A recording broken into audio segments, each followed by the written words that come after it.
अस्सलाम वालेकुम। आज हम बना रहे हैं बैंगन का रायता। तो गर्मियों में जब किसी सालन को दिल ना करे, किसी चीज़ को दिल ना करे तो रायते काम आते हैं। तो देखते हैं कैसे बनेगा। दो बैंगन हमने ले लिए बड़े साइज़ के, उनको अच्छी तरह से धो के तवे को भी धो लिया और नीचे बिल्कुल हल्की आंच लगा दी जैसे दम की होती है। और ऊपर हमने उनके एक प्याला उल्टा करके रख दिया कि इसकी हीट बाहर ना निकले। कुछ भी रख लें ऊपर, कोई ढक्कन ऊंचा हो जिसमें से हीट बाहर ना निकले। 20 मिनट के बाद हमने इनको साइड चेंज कर देनी है ताकि ये दूसरी साइड से भी अच्छी तरह से अंदर से गल जाए। इसी तरह से हमने ढक के रख देना है और 20 मिनट के बाद हमने इसका ढक्कन उठा के तो फिर इनका छिलका उतारना है। ये बिल्कुल सॉफ्ट हो चुके हैं अंदर से।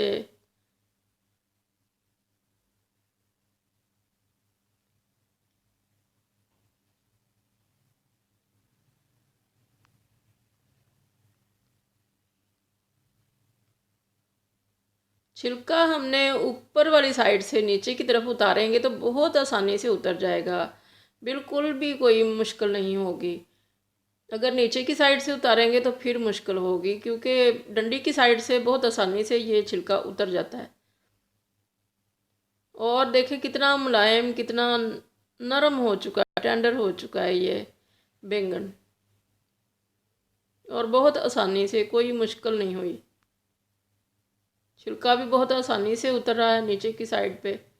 ऊपर से नीचे को खींचते जाएं तो वो जल्दी से उतर जाता है और अंदर से बड़ा नरम और मुलायम सा बैंगन का गूदा निकल आया है। अब इसको हम अच्छी तरह से छुरी की मदद से या कांटे की मदद से बारीक बारीक कर लेंगे इसके पीसेस। और इसके जूसेस वगैरह भी हमने साथ ही दही में डालने हैं, उनको ज़ाया नहीं करना क्योंकि उसमें इनका टेस्ट है। तो हमने 2 कप दही ताज़ा घर का बना हुआ लिया। खट्टा दही नहीं है, मीठा है। और इसको अच्छी तरह से फेंट लिया। फेंट के इसमें अब हम मसाले डालेंगे। ज़्यादा मसाले इसमें नहीं जाते। काली मिर्च डाली हमने बारीक पीसी हुई 1 टीस्पून, और हाफ़ टी स्पून हमने नमक डाल दिया। और ज़ीरा डाल दिया हमने हाफ़ टी स्पून।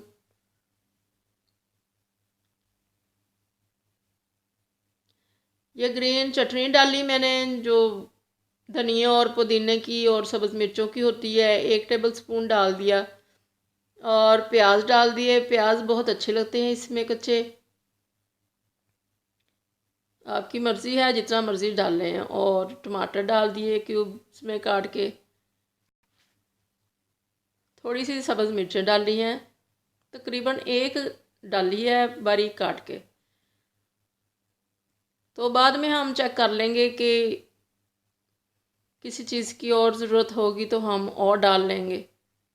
इन चीज़ों को मिक्स करके तो अब हम इसमें बैंगन का गूदा डालेंगे।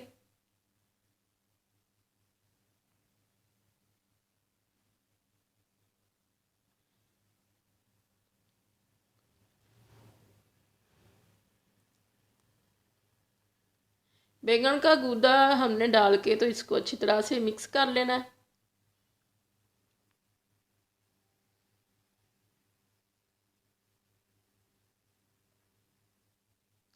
बहुत आसानी से ये रायता बन जाता है, कोई इतना मुश्किल नहीं है।